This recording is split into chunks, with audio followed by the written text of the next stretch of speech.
Bonjour à toutes et à tous, une semaine après le Tour du Doubs, nous voici dans le Nord pour le Grand Prix d'Isberg, avant-dernière manche de la Coupe de France PMU, un tracé qui sourit habituellement aux sprinteurs et parmi eux aujourd'hui est présent Brian Coquard. Comment ça va Brian après une course en Belgique il y a 24 heures, il y a eu Québec, Montréal avant, un gros programme, comment vont les jambes? Ça va bien, hier ça allait très bien, j'ai eu un peu de malchance, j'ai cassé mon vélo alors que je rentrais sur le groupe avant Navarre-Marthe qui était pas loin de l'arrivée. On les a rattrapés pas loin de l'arrivée du coup, mais bon, ça fait beaucoup d'efforts, le temps de changer de vélo et tout. Ensuite, on a mis toute l'équipe à contribution ensuite pour rentrer sur l'échappée. Et non, les jambes sont très bonnes. Après, on va voir comment on a récupéré, mais on est très motivés pour gagner aujourd'hui. 204 km au programme aujourd'hui ici à Isberg avec une grosse équipe, vous le disiez, il y a Thomas Bouda, il y a Johan Gene pour votre train, il y a Sylvain Chavanel, il y a Thomas Vauclair pour rouler, il y a du beau monde autour de vous. Non, il y a une bonne équipe et on va essayer de lever les bras sur cette arrivée. On a quoi dans la tête? On a aussi un petit peu les championnats du monde, la sélection. Ouais, après, nous on a prouvé ce qu'on était capable de faire, je pense, avec Adrien. Voilà, il n'y a pas plus de pression là-dessus. En tout cas, on se prépare pour le championnat du monde et j'espère qu'on sera de la partie. Dans le Nord, c'est toujours un plaisir pour vous, beaucoup de monde autour du bus Direct Energy aujourd'hui. Il y avait les 4 jours de Dunkerque en début de saison qui vous avaient plutôt souri. Ouais, non, c'est sûr, c'est toujours un plaisir d'être ici. Il y a beaucoup de monde pour nous encourager, donc c'est toujours sympa. Beaucoup de monde pour encourager l'équipe Direct Energy et pour encourager les sprinteurs en général, à l'image de Clément Venturini notamment, va faire justement le tour des autres sprinteurs. Ils sont en effet plusieurs à espérer s'imposer aujourd'hui sur la 15e manche de la Coupe de France PMU. L'équipe Direct Energy aligne une formation solide autour de Brian Coquard avec Sylvain Chavanel, avec Thomas Vauclair également. Sont présents Thomas Bouda, Johan Gene ou encore Adrien Petit. Nous garderons un œil sur la formation Cofidis. L'équipe nordiste avait remporté l'épreuve la saison passée grâce à Nasser Boigny qui s'était montré le plus fort dans l'emballage final. Sont présents aujourd'hui des garçons qui sortent du Tour d'Espagne à l'image de Kenneth Van Bilsen ou encore de Florian Sénéchal, le local. On retrouve également dans cette formation le cyclocrossman et actuel meilleur jeune de la Coupe de France, Clément Venturini. Deuxième à Vitré, troisième à Châtelain, il effectue sa reprise, lui qui n'a plus couru depuis le Tour d'Autriche début juillet. Voilà, j'ai coupé après le Tour d'Autriche, donc un bon mois d'entraînement au mois d'août. Et puis là, c'est la reprise, on raccroche un dossard et je repars pour une saison de cyclocross qui suivra Isberg. Je pense que c'est une course qui favorise les sprinteurs. Après, c'est ma course de reprise. Je ne sais pas trop les sensations, comment elles vont être, mais on va essayer de bien faire. Et c'est vrai que ça serait sympa de défendre cette petite place de leadership, soit le classement des jeunes, soit rester sur le podium. On verra comment la course se déroule. Je pense que c'est une course d'usure. Je préfère ça que les courses toutes plates, donc c'est pas pour me déplaire. On verra les sensations. Du côté de la FDJ, on notera les présences de Jérémy Roy, de Johan Lebon, de Laurent Pichon, mais aussi de Sébastien Chavanel. En cas d'arrivée au sprint, Lorenzo Manzin tentera de s'imposer, lui qui a réalisé 3 top 10 sur la dernière Vuelta. C'était pas tous les jours facile, mais je pense que ça va beaucoup m'apporter pour le futur surtout. Et j'ai repris un peu de confiance aussi, notamment dans les sprints. Et ça va me faire du bien pour le futur. L'équipe est motivée autour de moi pour le sprint. Après, c'est les coureurs qui font la course. Il y a Brian Coquard, donc il faut voir comment il contrôle la course. Et aujourd'hui, il y a le vent aussi à prendre en compte. Donc souvent, ça arrive au sprint et j'espère que ça va arriver au sprint aujourd'hui. Il y aura certes la bagarre pour la victoire aujourd'hui, viendront s'y mêler d'autres sprinteurs à l'image de Romain Feillu pour la formation HPBTP Aubert 93, lui qui a terminé 5 fois dans le top 10 à Isberg. On gardera un œil sur Rudy Barbier pour la formation Roubaix Métropole Européenne de Lille, vainqueur cette saison de Cholet Pays de Loire et qui rejoindra les rangs de la formation AG2R La Mondiale la saison prochaine. Du côté de chez Fortuneo Vital Concept, on devrait faire confiance à Dan Maclay, vainqueur lui du Grand Prix de Nain et auteur d'un très bon Tour de France en juillet dernier. Autre sérieux client pour la victoire aujourd'hui, Jakub Maresco, le sprinter italien de la formation Southeast, avait notamment levé les bras sur le Tour de Turquie avant de participer au Giro cette année. Toujours dans ses formations étrangères, il y en a un qui joue gros aujourd'hui, c'est Baptiste Plancart en l'absence de Samuel Dumoulin engagé avec l'équipe de France au championnat d'Europe. Le vainqueur du Tour de Finistère et de la Polynormande a l'occasion de prendre la tête du classement général de la Coupe de France PMU. Je pense que ça va être très difficile de passer, il a 26 points, donc je dois faire un ou deux. Donc ça va être très difficile pour le faire, mais c'est pas impossible, mais ça va être très dur. Après Tour de Doubs, je pensais bien, mais maintenant 26 points c'est beaucoup, donc je pense que ça va être deuxième quand même. Mais je vais essayer. J'ai vu il y a beaucoup de vent, donc ici c'est très important de rouler devant aujourd'hui, d'être pas dans la chasse dans une deuxième ou troisième bordure, et peut-être on fait bordure nous-mêmes. Tout est possible, je pense aujourd'hui, même sprint massif. Outre le classement général et le classement des jeunes, on suivra avec attention l'évolution du classement par équipe, dont la tête est occupée par l'équipe cycliste de l'Armée de Terre. Nous sommes à quelques secondes maintenant du départ de ce Grand Prix d'Isberg avec Julien Duval. Julien, c'est important aujourd'hui, on est à l'avant-dernière manche de la Coupe de France PMU, vous êtes en tête du classement par équipe, c'est le grand objectif pour l'équipe cycliste de l'Armée de Terre? Ouais, c'est sûr, c'est un objectif, voilà, il reste 2 manches. Aujourd'hui le but ça va être de consolider un peu notre place et d'avoir un petit matelas de sécurité pour le Tour de Vendée qui sera la finale de la Coupe de France après 17 manches, donc c'est important. Ouais. On vous voit sur toutes les manches, on vous a vu sur le Tour du Doubs, notamment il y a une semaine, ça semble aller très très bien pour vous, il manque ce petit plus pour aller chercher une victoire personnelle, ça aussi ce serait le bonus. Ouais voilà, c'est ça, aujourd'hui ça c'est annoncé normalement un sprint massif. Maintenant voilà, il y a du vent, on va voir comment la course va se dérouler. Et maintenant voilà, il y a aussi Baptiste Blanquer qui doit reprendre des points sur Samuel Dumoulin en vue du Tour de Vendée. Donc il y aura beaucoup de stratégies je pense sur cette course aujourd'hui et il va falloir courir juste. 204 km 300 avec 9 ascensions, des sprints. Bref, il va y avoir du sport aujourd'hui. Le Grand Prix d'Isberg, c'est parti. 11h50, c'est parti pour le défilé de 5 km 200 avant de rejoindre la ligne de départ où le départ réel sera donné lancé. On observe quelques gouttes de pluie mais surtout un vent omniprésent au moment où les coureurs s'élancent. Au programme donc 204 km 300 sur les routes du Nord avec une première boucle dénuée de toute difficulté longue de 6 km 900. Avant un nouveau passage sur la ligne, les coureurs partiront ensuite sur une boucle d'un petit peu plus de 19 km, la boucle d'Air sur la Lys. Ils repasseront sur la ligne avant d'entamer la grande boucle, celle des monts, puisqu'il y aura 9 côtes répertoriées au classement de la montagne. Après 169 km de course, les coureurs rejoindront la ligne d'arrivée avant d'effectuer 5 boucles finales de 6 km 900 à midi. Le départ réel est donné par Jean-Claude Willems, le président de l'organisation. Et dès le kilomètre 0, un premier homme tente de sortir du peloton. Il s'agit d'un coureur de la formation nordiste Roubaix Métropole Européenne de Lille, Florent Pereira. Ancien stagiaire dans les rangs d'AG2R La Mondiale, Pereira est rapidement revu par le peloton. Le début de course est rapide, un peloton qui roule vite sur les routes nordistes et pour l'instant personne ne parvient à sortir. Pereira revu, on assiste à une nouvelle accélération en tête de peloton. C'est à nouveau un coureur roubaisien qui s'illustre en la personne de Louis Verhelst. Il a bien fait d'insister, le coureur nordiste. Il parvient à sortir, enfin accompagné de 4 coureurs. Avec lui, on retrouve l'Estonien Martin Lass de la formation Delco Marseille-Provence KTM, Reidar Borgersen du team Joker, Fridtjof Roynas pour la formation norvégienne Sparbanken-Sor. On retrouve également un Isbergois, Christophe Masson, qui porte les couleurs de Véran Classic. 4 hommes qui vont bientôt se retrouver à 5. Ils vont recevoir le renfort d'un autre coureur, encore un Estonien. Il s'agit de Gertjor pour la formation Cofidis. C'est le premier passage sur la ligne, fin de la première petite boucle. On se retourne du côté de Martin Lass pour voir où est le peloton. Le peloton n'est pas loin, 15 secondes seulement. Il passe la ligne avec la formation HPBTP Aubert 93 qui emmène, elle qui s'est fait piéger, qui n'a pas placé d'homme à l'avant. Ce début de course ultra rapide, on va retrouver nos hommes de tête. Ils sont donc 5 avec Gertjor, on l'a dit, le coureur de la formation Cofidis, Louis Verhelst, le coureur belge de la formation Roubaix Métropole Européenne de Lille, Christophe Masson, l'Isbergois passé par les rangs de la formation Differdange il y a de cela plusieurs années, Reidar Borgersen, 3e cette saison du circuit des Ardennes, il évolue sous les couleurs du team Joker. Martin Lass, le 2e estonien de cette première échappée. Et enfin, Fridtjof Roynas de la formation Sparbanken-Sor et vainqueur d'une étape du Tour du Loir-et-Cher cette saison. 5 hommes avec toujours 15 petites secondes d'avance. Et derrière, ça réagit avec 2 hommes qui sortent en contre. On retrouve ici Johan Lebon pour la formation FDJ et Thomas Bouda, l'équipier de Brian Cocard pour l'équipe Direct Energy. Les 2 hommes vont parvenir à faire la jonction. Ils sont donc désormais 7 aux avant-postes, mais avec un écart très mince puisque celui-ci ne dépasse jamais les 10 secondes. Et sous l'impulsion de la formation HPBTP Aubert 93 qui roule depuis le départ et qui n'a pas placé de coureur dans la première échappée, le peloton rentre finalement sur la tête de course. On assiste à un regroupement général au kilomètre 18. Le premier sprint intermédiaire à Robeck et c'est Rob Ruig qui coupe la ligne en premier devant Björn Holm et Jérémy Levaux. Ça va peut-être permettre la formation d'une nouvelle échappée en ce début de course. Le peloton s'étire, il est même maintenant en file indienne. La raison est simple, il y a un groupe qui est en train de se former pendant que derrière, on est beaucoup plus tranquille à l'image de Danilo Napolitano, le sprinter italien de la formation Wanty Group Aubert. On voit également Brian Cocard, un des grands favoris de l'épreuve aujourd'hui sur ce 70e Grand Prix d'Isberg Pas-de-Calais. Et encore Baptiste Plancart, pour l'instant très détendu, mais qui joue gros aujourd'hui, on le rappelle, puisqu'il a la possibilité de passer en tête du classement général de la Coupe de France PMU en l'absence de Samuel Dumoulin. Et la raison pour laquelle ce peloton est de plus en plus étiré, c'est qu'on est sorti devant, le rythme s'accélère. Ici, c'est Benoît Jarrier pour l'équipe Fortunéo Vital Concept qui roule avec dans sa roue Christophe Laborie pour l'équipe Delco Marseille Provence KTM.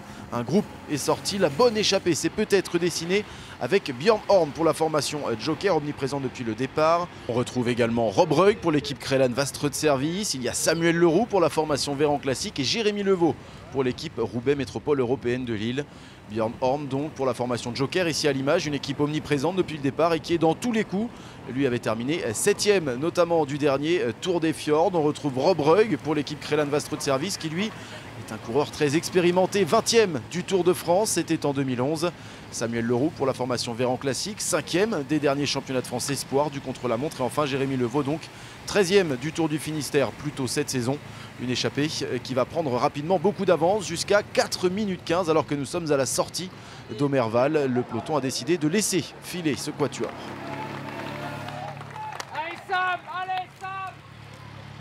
La route grimpe à nouveau, place à un nouveau Grand Prix de la montagne. Il y en a 9 au total aujourd'hui, rappelons-le. Et Jérémy Levaux semble s'être mis en tête de terminer meilleur grimpeur aujourd'hui sur ces terres, puisque c'est lui qui lance le sprint. Il franchit la ligne en tête. Il remportera d'ailleurs 8 des 9 Grands Prix de la montagne, ce qui lui permettra de monter sur le podium à l'issue de la course. C'est bientôt l'heure du ravito entre les communes d'Anvin et de Teneur au kilomètre 80. Les échappés passent en premier mais voient leur avance diminuer et descendre maintenant sous la barre des 3 minutes. On semble préparer quelque chose du côté du peloton, emmené ici par l'équipe cycliste de l'Armée de Terre qui joue gros, on le rappelle, au classement par équipe. On aperçoit également la formation Direct Énergie et c'est elle d'ailleurs qui va décider de dynamiter cette course. Le vent est omniprésent, on le rappelle, on le voit ici grâce à ces éoliennes et les Direct Énergie vont tous venir se placer en tête de peloton et créer une petite bordure. Les Direct Énergie qui font s'isoler en tête de course et qui vont revenir à vive allure sur la tête. Changement de physionomie dans cette course, les échappés eux vont continuer mais vont voir leur avance fondre comme neige au soleil. Moins d'1 minute désormais d'avance pour les 4 hommes, on rappelle Jérémy Levaux, Björn Horn, Rob Ruig et Samuel Leroux pour la formation Véran Classique. Ça se complique donc pour les 4 échappés qui voient désormais le peloton revenir à très grande vitesse sur eux. L'enchaînement des difficultés complique la tâche évidemment pour le quatuor. On va se retourner, on va certainement apercevoir le peloton maintenant. Rob Ruig se retourne, effectivement le peloton est juste là grâce à l'équipe Direct Énergie, ça va rentrer, regroupement général à venir. Disons qu'au briefing, le but c'était d'avoir un homme de l'équipe à l'avant. Comme ça, derrière on n'avait pas le poids de la course pour Rudy. Et puis après tout le monde a bien fait la course au début, après le hasard a fait que c'était moi devant. Et puis je me suis bien fait plaisir devant, je me suis consacré sur le Prix des Monts. Et après, bon, il y a eu la bagarre derrière avec le vent, donc il y a un groupe qui est revenu. J'avais encore des bonnes jambes à ce moment-là et tout le monde laissait faire les Direct Énergie, donc ça s'entendait pas tellement, donc ça a rattaqué. Je me suis dit, allez, pourquoi pas y retourner. Et puis, moi, par contre, là, ça roulait vraiment vite. Ça roule vite, ça roule très vite, même avec la machine. Sylvain Chavanel qui s'est désormais placé en tête de course, Thomas Vauclair dans sa roue et l'équipe Direct Énergie qui est peut-être en train de faire basculer ce 70e Grand Prix d'Isbergue-Pas-de-Calais. Brian Coquard est bien présent dans ce groupe qui est en train de se détacher maintenant. En revanche, pas de Wallonie-Bruxelles, pas de Baptiste Plancart, le deuxième du classement général de la Coupe de France PMU. Et pour l'instant piégé, il n'est pas présent à l'avant et derrière ce sont les coureurs de l'équipe HPBTP Aubert 93 qui jouent le classement par équipe. Ce sont eux qui sont obligés de rouler maintenant pour revenir à l'avant. Toujours le relais de Thomas Vauclair, Sylvain Chavanel qui va passer à son tour. Sylvain Chavanel qui était quelques heures plus tôt du côté de Plumelec pour le contre-la-montre des championnats d'Europe avec la sélection française. Et peut-être que Sylvain Chavanel est en train tout simplement de se détacher à l'avant. Il va peut-être permettre la création d'une nouvelle échappée. On voit derrière lui Johan Lebon, Quentin Jorugui qui discutent et qui tentent de rester dans la roue de la machine. En revanche, derrière, c'est beaucoup plus compliqué de tenir. Effectivement, c'est une nouvelle échappée qui se forme maintenant avec encore un coureur de la formation Joker. Et il s'agit à nouveau de Björn Horn. Il a insisté, il est encore présent à l'avant, le coureur du team Joker. Il était déjà échappé en compagnie de Jérémy Levaux. Jérémy Levaux également présent aux avant-postes pour la formation Roubaix Métropole Européenne de Lille. Les deux garçons qui sont les deux seuls survivants. On retrouve également Sylvain Chavanel, Johan Lebon, Flavien Dassonville. Il y a Florian Sénéchal qui est là, ainsi que Quentin Jorugui, le ch'ti. qui s'impatiente un petit peu au sein de cette échappée. Il demande aux autres coureurs de passer. Florian Sénéchal est dans sa roue. Enfin, un autre coureur que l'on n'a pas cité qui est présent pour l'équipe Fortuneo Vital Concept. Ici, en dernière position du groupe, il s'agit de Vegard Bren. Et derrière on roule évidemment, on va essayer de revenir sur ce groupe parce qu'on le sait, il y a du très beau monde désormais à l'avant de la course avec la formation de Joker qui vient contrôler à l'avant. On aperçoit également les équipiers de Baptiste Plancart en deuxième rideau. La formation Wallonie-Bruxelles qui va prendre ses responsabilités. Elle joue très gros, aujourd'hui son leader peut passer en tête du classement général. On rappelle que c'est la 15e manche de la Coupe de France PMU, qu'il n'en restera qu'une. Ce sera le Tour de Vendée à La Roche-sur-Yon début octobre. Retour avec les échappés, avec Quentin Jauregui qui donne de longs relais, Flavien Dassonville également pour l'équipe HPBTP Aubert 93. On retrouve ici aux avant-postes Johan Lebon qui avait tenté déjà de s'échapper en tout début de course. Il avait fait la jonction avec la première échappée de la journée. On retrouve donc Flavien Dassonville. On retrouve Quentin Jauregui, le ch'ti. Il évolue à domicile aujourd'hui, lui qui sort de la Vuelta. Il a réalisé une très belle Vuelta, tout comme Florian Sénéchal qui lui a eu plus de difficultés. Lui aussi est un local. On retrouve Jérémy Levaux, l'ancien champion de France Espoir, c'était du côté de Saint-Omer, des relais appuyés de Johan Lebon. Ce sont toujours les mêmes garçons qui roulent à l'avant de cette échappée. Vegard Bren pour l'instant se montre discret, Björn Homme également, mais on peut le comprendre, le coureur du Team Joker qui a déjà beaucoup donné, tout comme Sylvain Chavanel qui est à l'origine de cette échappée. Passage sur la ligne, retour à Iceberg pour les hommes de tête et derrière le peloton qui est toujours emmené par la formation Wallonie-Bruxelles pour Baptiste Plancart et une échappée qui n'est pas très loin, 25 secondes de retard au moment où on passe sur la ligne. On rappelle que désormais sont au programme 5 petits tours de circuit de 6 km 900. Rien n'est fait encore dans ce 70e Grand Prix d'Iceberg Pas-de-Calais. Derrière, on retrouve le groupe Eto qui lui est déjà pointé à 3 minutes. Tous les sprinteurs sont présents dans le premier groupe, pas de problème, aucun n'a été piégé, ni Brian Coquard, ni Lorenzo Manzin, ni Baptiste Plancart, ni tous ces garçons qui peuvent espérer la victoire. Ce sera plus difficile en revanche pour Jérémy Levaux qui aura passé toute la journée à l'avant, présent dans toutes les échappées. Le coureur de la formation Roubaix Métropole Européenne de Lille, les meilleurs grimpeurs aujourd'hui, est distancé. Il reste du monde à l'avant, il reste Sylvain Chavanel évidemment, Quentin Jauregui. La situation reste la même, les hommes de tête comptent une quinzaine de secondes d'avance et on décide à 2 tours de l'arrivée d'accélérer avec Johan Lebon, avec Quentin Jauregui. C'est un petit peu plus dur pour Florian Sénéchal et Björn Homme qui sont distancés. Johan Lebon, Quentin Jauregui qui partent peut-être vers un numéro. Vegard Bren qui s'accroche, qui reste dans la roue à 2 tours de l'arrivée. L'écart qui n'est plus très important, 15 secondes avec le peloton qui est en train de revenir. On le voit ici passer la ligne. Derrière Flavien Dassonville et Sylvain Chavanel qui eux ne reviendront pas. Les équipiers de Baptiste Plancart sont tous désormais à l'œuvre pour essayer de permettre à Baptiste Plancart justement de marquer 50 points et de prendre la tête du classement général. Le Team Joker est bien présent. Ils n'ont plus de représentants à l'avant puisque Björn Homme s'est relevé. L'entente entre les 3 hommes n'est pourtant pas excellente. De longs relais encore de Johan Lebon. Des relais appuyés de Quentin Jauregui. Vegard Bren qui se montre plutôt discret pour l'instant. Changement de physionomie au sein du peloton. C'est le Team Joker qui roule maintenant. Une équipe qui a plusieurs cartes avec notamment Christopher Alvorsen, déjà vainqueur d'une étape sur le Tour de l'Avenir. C'était au sprint, pourquoi pas.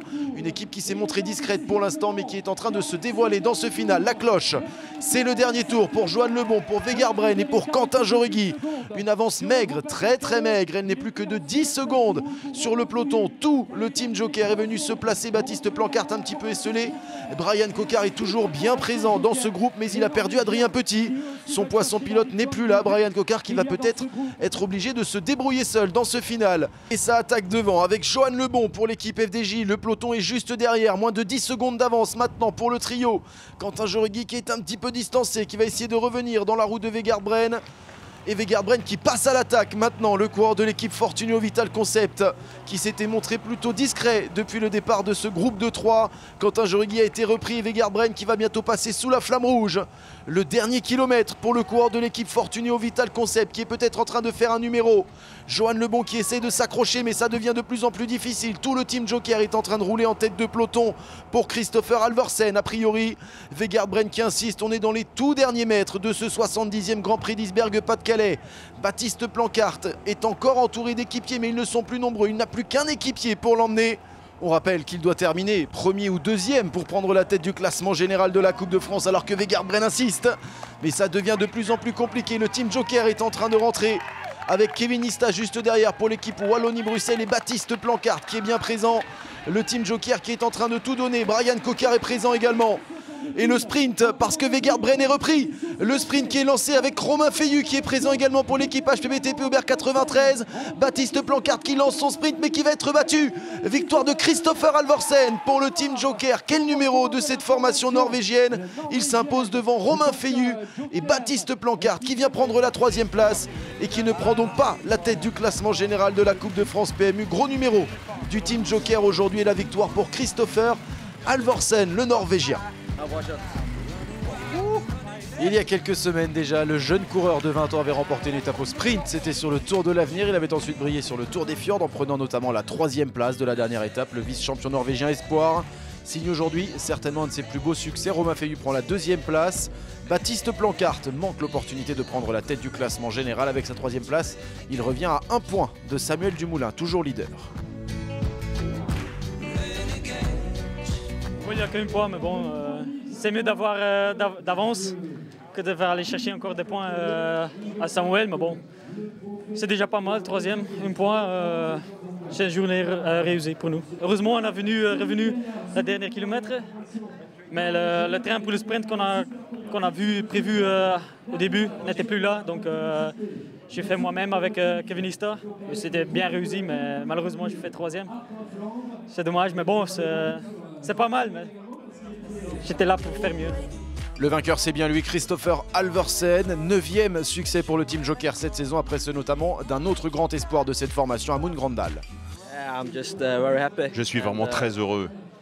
L'équipe a été incroyable aujourd'hui. Je suis très content. Ça a été une grande saison pour moi. D'abord ma 2e place à Nokere Course, puis ma victoire d'étape sur le Tour de l'Avenir. Donc oui, c'était une bonne saison pour moi. Autre jeune garçon à s'être mis en avant aujourd'hui, Jérémy Levaux, échappé toute la journée et vainqueur du classement de la montagne. Le coureur de Roubaix Métropole Européenne de Lille a permis à son équipe de ne pas avoir à rouler. Rudy Barbier, son sprinter, prend la 5e place. On notera également la 4e place de Dan Maclay. Brian Coquard finit 6e devant Amund Grandal. Clément Venturini prend lui la 8e place.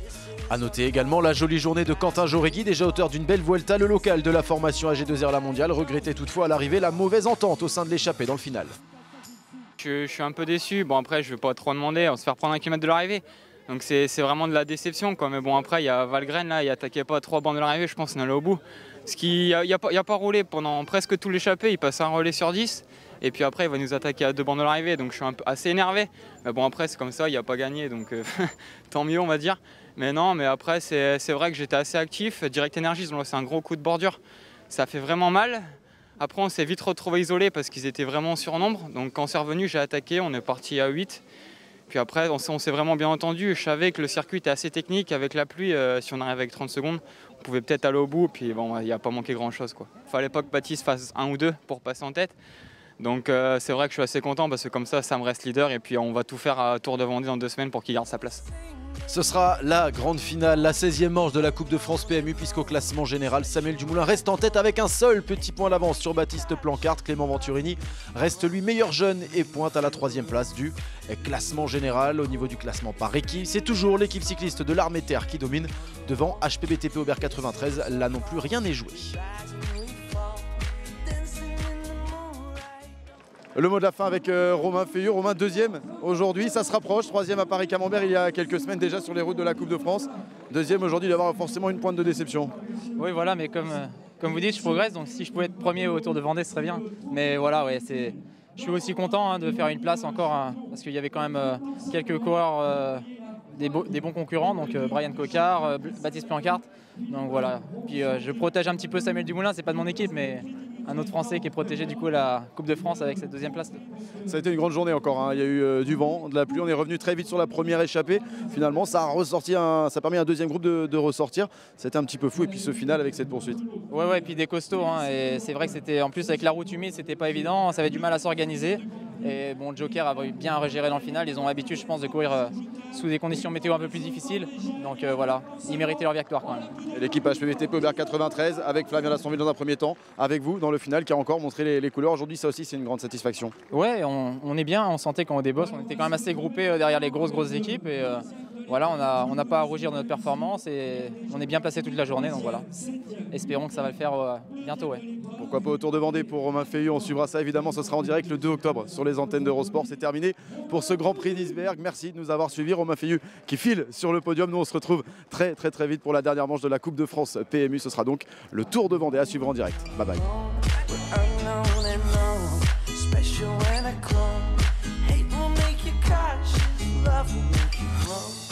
Make me feel the warmth, make me feel the cold. It's written in our stories, written on the walls. This is our call.